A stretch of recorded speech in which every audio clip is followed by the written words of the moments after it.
नाजरीन, आप ये वीडियो देखें, फिर इस पर बात करते हैं। बात करनी है अरशद शरीफ शहीद की, जिनकी सालगिरह गुजरी है 22 फरवरी को। अगर वो ज़िंदा होते तो गुज़श्ता रोज़ 51 साल के हो चुके होते। बात करनी है दोस्त इमरान रियाज़ की, जिनको एक मरतबा फिर गिरफ़्तार किया गया है और जेल में है। और बात करनी है मरीम नवाज़ की, जो पहुंची हैं पंजाब असम्बली में आज, और जिनके इक़्तिदार का सफ़र और जिनका इम्तिहान शुरू हो चुका है। सबसे पहले बात अरशद शरीफ शहीद की। अपने सीनियर, अपने दोस्त, अपने भाई अरशद शरीफ शहीद की गुज़श्ता रोज़ सालगिरह थी। 51 साल के हो चुके होते अगर वो ज़िंदा होते। वो किन हालात में पाकिस्तान छोड़ना पड़ा, किन हालात में उन्हें दुबई छोड़ना पड़ा, किन हालात में कीनिया में वो शहीद हुए, सब कुछ सबके सामने है। उनकी माँ, ज़ईफ़ माँ, बूढ़ी माँ आज भी इंसाफ कर रही हैं। उनकी फैमिली आज भी बाप के कातलों को देखना चाहती हैं, सलाखों के पीछे, कैफ़रे किरदार तक, मंतकी अंजाम तक। पहले दिन से कह रहा हूँ कि अगर अरशद शरीफ शहीद के दो मेज़बान भाई पाकिस्तानी ताजर वक़ार अहमद और खुर्रम अहमद, जो आखिरी लम्हों में गाड़ी में भी साथ थे, उनको पकड़ लिया जाए, उनको शामिल तफ्तीश कर लिया जाए, तो बहुत कुछ सामने आ सकता है, बहुत गुत्थियाँ सुलझ सकती हैं। ये कैसे हो सकता है कि 12 गोलियाँ अरशद शरीफ की तरफ लगें, उस जिस तरफ अरशद शरीफ शहीद बैठा हुआ था, और वो शहीद हो जाए, जबकि गाड़ी में मौजूद उन दो भाइयों को खराश तक ना आए। अल्लाह ताला अरशद शरीफ शहीद की वालदा को हिम्मत, हौसला और सब्र दे, और अल्लाह उनकी फैमिली को इंसाफ दिलाए। अल्लाह ही है जो ये फजल कर सकता है, करम कर सकता है। बात करनी है, जब बात होती है अरशद शरीफ शहीद की, तो मुझे वो रात याद आती है जब हमने अरशद शरीफ शहीद को वसूल किया, मतलब ज़िंदा उनको एयरपोर्ट से नहीं लिया। हालांकि वो कुछ चंद दिनों के बाद वापस मुल्क आना चाहते थे कीनिया से, लेकिन हमने उनका तबूत वसूल किया। बहुत सारे लोग शामिल थे, बहुत सारे सहाफ़ी शामिल थे, और इन सब में आगे था इमरान रियाज़। हमने वहाँ से अरशद शरीफ को रिसीव किया, फिर एक हॉस्पिटल लाए, फिर वहाँ पोस्टमार्टम हुआ, फिर उसके बाद सुबह एक सरकारी हॉस्पिटल में पोस्टमार्टम करवाया गया, फिर उसी शाम को, उसी सपहर जनाजा हुआ इस्लामाबाद में।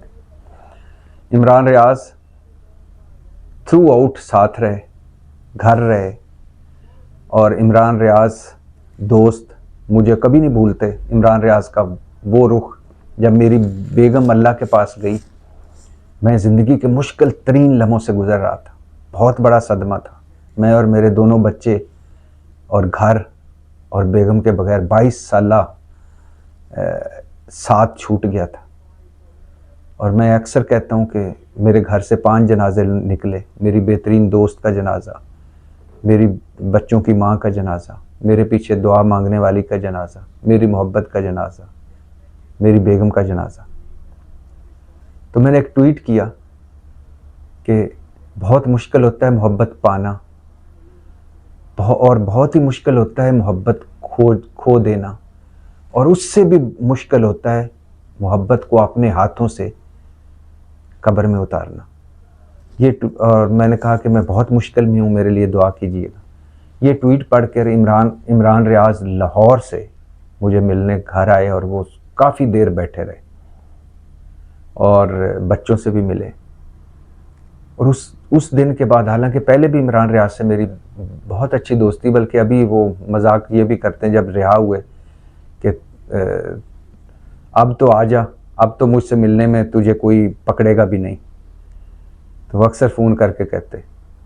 लेकिन हम कई प्रोग्रामों में भी इकट्ठे हुए, कई महफिलें भी लगीं, लेकिन वो जब उस मुश्किल लम्हों में वो मेरे घर आए, जिस तरह उन्होंने मुझे तसल्ली दी, मेरे साथ बैठे, उसके बाद मेरी नज़र में उनकी मोहब्बत, दोस्ती और ज़्यादा हो गई। और फिर उसके बाद बातचीत होती रही। उसके बाद वो गिरफ़्तार हुए। उसके बाद उन पर एक लंबे अरसे लंबी दुआओं के बाद अल्लाह ने उन्हें वापस लाया। फिर उनकी ज़िंदगी में बहुत सारी तब्दीलियाँ आई हैं और फिर अभी उन्होंने दोबारा से सोशल मीडिया शुरू किया। तो उन्हें एक केस में, एक बोगस और मन घड़त केस में उन्हें गिरफ़्तार किया गया है। वो केस जिसकी आखिरी बार जो इंक्वायरी हुई थी, आखिरी बार जिसमें अभी ये इंक्वायरी की सतह पे ही है केस, और उसमें आखिरी बार जब तफ्तीश के लिए वो गए 2022 में, तो 1.5-2 साल बाद किसी नोटिस के बगैर एंटी करप्शन पंजाब ने उन्हें गुज़श्ता रोज़ रात 12 बजे के बाद घर से दोबारा उठा दिया। और केस क्या है जी? केस है अरशद शरीफ के दोस्त और हमारे भी दोस्त और बहुत ही प्यारे दोस्त। अरशद शरीफ का मैं नाम इसलिए बार बार लेता हूँ कि इमरान रियाज का अरशद शरीफ की शहादत के बाद बहुत कुछ बदल गया था। ये फिर कभी मैं बताऊँगा। तो इमरान रियाज पर केस क्या है? ये बोगस और मन घड़त केस है जी कि उनका एक चकवाल में फार्म हाउस है कि और उसके साथ एक झील है, थराबी झील, उसका ठेका औने पौने दामों पे लिया है। हालांकि जो उसका लास्ट ठेका है उस झील का वो 1,10,00,000 का था और इमरान रियाज ने लिया है जो ठेका वो 4,40,00,000 का। और वो बार बार कह रहा है कि अगर ये इसमें कोई कमी है, बेशी है, तो मैं ज़्यादा देने को तैयार हूँ। और इस केस में गिरफ्तार किया गया। हालांकि इसके साथ साथ इमरान रियाज को FIA ने भी नोटिस किया हुआ है। ये चीफ जस्टिस के हवाले से तज़ीक अमेज़ या नफ़रत अंगेज़ गुफ्तगू करने पर या वीलॉग करने पर, या वो एक ऐसा केस है कि जिसमें यकीनन जब हम बोलते हैं, अभी मैं आपके सामने बोल रहा हूँ, तो अगर मैं किसी पर इल्ज़ाम लगाऊं और इस पर मुझे कोई नोटिस करे तो उसमें यकीनन मुझे वो उस इल्ज़ाम का सबूत देने चाहिए। और कोई मुझे बुला भी सकता है अगर मैं नफ़रत ज़दा कोई बात करूं या ऐसी बात करूं जो किसी की रेड लाइन अबूर करे, और ऐसी बात नहीं करनी चाहिए। तो इस हवाले से जब भी हम कोई बात करते हैं तो हमें उसका सबूत देना चाहिए और हमें किसी की ज़ाती किरदार पर, किसी की ज़ात पर बेबुनियाद इल्ज़ाम नहीं लगाने चाहिए। और वो जो FIA का नोटिस है उसका इमरान रियाज कहता है मेरे पास सबूत है, मैं उनका जवाब दूंगा, वो देगा। लेकिन ये जो एक ये केस है, इसके अलावा FIR हैं और कई ऐसी FIR भी हैं खुदा न खास्ता कि जिसमें ऐसे उस पर इल्ज़ाम लगे हुए हैं कि जिसमें इमरान रियाज को सज़ाए मौत भी हो सकती है, इतने संगीन इल्ज़ामात भी हैं। तो इमरान रियाज पे और भी पर्चे हैं, नाम ECLP भी है, उसको बाहर भी नहीं जाने दिया गया, उम्रा करने जाना चाहता था फैमिली के साथ।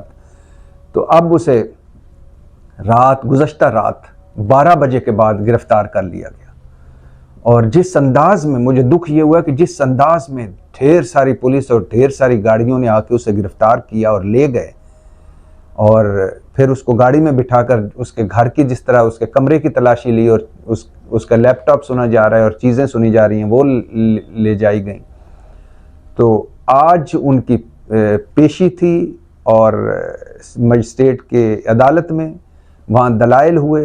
एंटी करप्शन ने 14 दिन का रिमांड मांगा था और इमरान रियाज ने भी आज गुफ्तगू की, कहा कि दिल दुखी ये नहीं है कि मुझे गिरफ्तार किया गया, दिल दुखी ये है कि मेरे वालिद को भी करप्ट कहा गया है, क्योंकि इस केस में वालिद को भी शामिल किया गया। और बकौल इमरान रियाज कि मेरे वालिद की ईमानदारी की पूरा शहर गवाही देता है, मेरे वालिद को इस केस से निकाल दें, मुझे जो करना है कर लें। और इमरान रियाज दुखी था। आज उसने बड़ी लंबी गुफ्तगू की अदालत में जज साहब को मुखातब करके कि जिसका दिल चाहता है मेरे घर घुस जाता है, मुझे मेरे बोलने पर सज़ा मिल रही है। और मुझे बल्कि कहा कि मुझे हथकड़ियाँ पहनाकर मरियम नवाज़ को सलामी दी गई है। और बस यही दुख है कि मेरे वालिद मेरे साथ हैं इस केस में, उन्हें निकाल दिया जाए।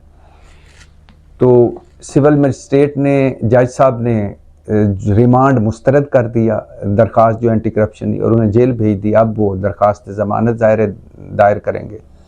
तो दुआ है कि अल्लाह ताला जहाँ अरशद शरीफ शहीद की वालदा और उनकी फ़ैमिली को सब्र अता करे, वहाँ इमरान रियाज की मुश्किलें आसान करे और उनके बीवी बच्चों के लिए बहुत दिली दुआएं। अब आ जाइए जी मरियम नवाज़ साहिबा पे। मरियम नवाज़ साहिबा पहुँची हैं पंजाब असम्बली में नामजद वज़ीर आला हैं, पंजाब असम्बली का इजलास हुआ है और मरीम नवाज़ का इक़्तिदार का सफ़र शुरू हो गया है। ये ज़हनों में रहे कि जहाँ ये शहबाज शरीफ, शहबाज गवर्नर, शहबाज स्पीड का आखिरी इम्तिहान है, अगर इसमें शहबाज शरीफ फेल हो गए तो फिर उनके किस्से मिलेंगे कहानियों में, किताबों में। जहाँ शहबाज शरीफ का ये आखिरी और फाइनल मैच है और वहाँ मरीम नवाज़ का ये पहला मैच भी और आखिरी भी हो सकता है। अगर मरीम नवाज़ इस पंजाब वज़ारत आला में फ़ेल हो गई तो पंजाब में रही सही कसर भी पूरी हो जाएगी और मुस्लिम लीग नून के लिए भी बहुत बड़ा, बल्कि आखिरी इम्तिहान है, बल्कि आखिरी चांस है इसमें पंजाब में। अगर ये शहबाज शरीफ और मरीम नवाज़ ने डिलीवर ना किया तो नून लीग हिस्ट्री हो जाएगी पंजाब में। पंजाब जो कभी पीपल्स पार्टी का ख़ास तौर पर लाहौर मिनी लाड़काना कहलाता था और पंजाब पीपल्स पार्टी का गढ़ होता था, पीपल्स पार्टी से छीना मुस्लिम लीग नून ने और मुस्लिम लीग नून से छीना है इमरान खान ने। दूसरी मरतबा इमरान खान ने पंजाब में मुस्लिम लीग नून को उनके गढ़ और घर में हराया है। सबसे बड़ा चैलेंज होगा मरीम नवाज़ के लिए मकबूलियत चैलेंज, पार्टी की मकबूलियत वापस लाना। मरीम नवाज़ से 100 इख्तलाफात हैं, 100 तरह की बातें हो सकती हैं और सबसे बड़ी बात है कि उनकी वाहिद क्वालिफिकेशन है कि वो नवाज शरीफ की बेटी हैं और उनको पार्टी भी प्लेट में रख के दी गई और वज़ारत आला भी प्लेट में रख के दी गई है। इसके अलावा उनका मेरी कोई जायदाद नहीं और इसके अलावा बहुत सारी बातें हो सकती हैं, लेकिन आज मैं सिर्फ फोकस करूंगा कि उनको चैलेंज क्या है। सबसे बड़ा चैलेंज है मकबूलियत चैलेंज, पार्टी की मकबूलियत, हाउस ऑफ शरीफ की मकबूलियत पंजाब अपने गढ़ और घर में। हालत ये हो चुकी है मुस्लिम लीग नून की पंजाब में कि जो इस इलेक्शन के बाद जो तज्जियाकार हैं वो कहते हैं कि अगर ये इलेक्शन फेयर इलेक्शन होते या इसके फेयर रिजल्ट आते तो 30 सीटें थी मुस्लिम लीग नून की लाहौर में, पंजाब में 30 सीटें। और हालत ये है पंजाब में मुस्लिम लीग नून की कि सियासी मुखालफीन जिनकी बातों में बड़ा वज़न है और गैर जानब तज्जियाकार सारे इस बात पे मुत्तफिक हैं और कहते हैं कि नवाज शरीफ यास्मीन राशिद से हार चुके 80,000 की लीड से मुबैना तौर पर। मैं मुबैना का इसलिए लफ्ज़ इस्तेमाल करता हूँ कि अभी इसका फ़ैसला होना बाकी है, लेकिन मुबैना तौर पर नवाज शरीफ अगर लाहौर में हार जाएं यास्मीन राशिद से और मुबैना तौर पर 30 सीटें हों पूरे पंजाब में मुस्लिम लीग नून की, तो कितनी मकबूलियत रह गई होगी और कितना ख़तरा होगा हाउस ऑफ शरीफ की गद्दी को। तो पहला चैलेंज ये। दूसरा चैलेंज गवर्नेंस परफॉर्मेंस। मरीम नवाज़ का 0/0 तजर्बा है गवर्नेंस परफॉर्मेंस में, तो एक बहुत बड़ा होगा। आधे पाकिस्तान से बड़ा पंजाब देखना पड़ेगा, आधा पाकिस्तान पंजाब है कि क्या वो गवर्नेंस परफॉर्मेंस के इम्तिहान में इस पुल सरात से निकल पाएंगी, क्रॉस कर पाएंगी, ये पुल सरात गवर्नेंस परफॉर्मेंस का इम्तिहान पास कर पाएंगी। तीसरा धांधली और मजबूत अपोजिशन। पाकिस्तान तरीके इंसाफ का ख्याल है और इसमें वज़न है कि और पूरे मुल्क में यही दुहाई दी जा रही है कि झुरलू फिरा है, धांधला हुआ है, मैंडेट चोरी किया गया है और मरीम नवाज़ चोरी शुदा मैंडेट पर वज़ीर आला बनने जा रही हैं। तो धांधली वाला इशू होगा और मजबूत अपोजिशन होगी। 100 से ज़्यादा तरीके इंसाफ के MPAs हैं जो पंजाब असम्बली में हैं और बड़ी मजबूत अपोजिशन होगी। और तीसरा बड़ा होगा कि मरीम नवाज़ इंतकामी सियासत की हामी हैं, मुंतकिम मिजाज हैं और एक वज़ीर आला के लिए जब वो पूरे अपोजिशन समेत पूरे सूबे को लेकर चलता है तो इंतहा पसंद सोच रखने वाला अक्सर फेल होता है। देखना है कि वो इसमें अपनी इस पे सारों को साथ लेकर चल पाएंगी या लड़ाइयाँ लड़ती रहेंगी। और आखिरी है पार्टी खानदान, पार्टी और ख़ानदान। पार्टी में बहुत बातें हो रही हैं कि अगर शहबाज शरीफ का बस चलता है तो हमज़ा को लगा देता है और नवाज शरीफ साहब का बस चलता है तो वो मरीम नवाज़ को वज़ीर आला बना देते हैं। और ख़ानदान के अंदर जानशीन, सियासी जानशीन था हमज़ा, उनकी जगह मरीम आ गई हैं। तो हमज़ा हाउस ऑफ शहबाज शरीफ और हाउस ऑफ नवाज शरीफ में रिफ्ट हैं पहले वो सियासी जानशीन थे, अब उनकी जगह मरियम ने ले ली है, ये रिफ्ट होगा। और पार्टी में कि ये ख़ानदान से पार्टी निकलती नहीं है, पार्टी के अंदर भी ये बातें हैं, तो इन चीज़ों को कैसे लेकर मरियम आगे चलेंगी, ये भी बड़ी अहम बात है। आखिरी बात मुझे ये समझ नहीं आई कि मरियम नवाज़ आज पंजाब असम्बली पहुंची तो वो वालिद की तस्वीर किस खुशी में लेके आई थी। उनके वालिद हैं, उनके पार्टी के सरबराह हैं, ला सकती हैं, लेकिन पहले इजलास में नवाज शरीफ की तस्वीरें लाने का मतलब, क्या वो जला वतन हैं, क्या वो कैद हैं, क्या उनको पंजाब असम्बली नहीं आने दिया जा रहा, क्या उनसे इज़हार यकजहती की जा रही है, या उनके उसका साथ कोई जुल्म हो रहा है, कोई ज़्यादती हो रही है, किस वजह से उस तस्वीर की समझ नहीं आई, इस ड्रामे की समझ नहीं आई। और मरीम नवाज साहबा को इस पे भी वो बहुत इन चीज़ों पे तवज्जो देती हैं, छोटे छोटे ड्रामे, छोटी छोटी एक्टिंग, छोटी छोटी चीज़ें, इनसे अगर निकल जाएंगी, ओरिजिनल जो है फेक अपने होने का जो तासुर है ना, उसको ख़त्म बंदा कर ले तो काफ़ी चीज़ें बेहतर हो सकती हैं। और उन पे सबसे बड़ा यही आता है कि बहुत चीज़ें जालीपन में वो कर जाती हैं, चीज़ों ओवर एक्ट कर जाती हैं, जैसे आई ये तस्वीर थी। तो अल्लाह ताला इस मुल्क पर और पाकिस्तान पर रहम करे, यही कहा जा सकता है। फजल करे। पाकिस्तान जिंदाबाद।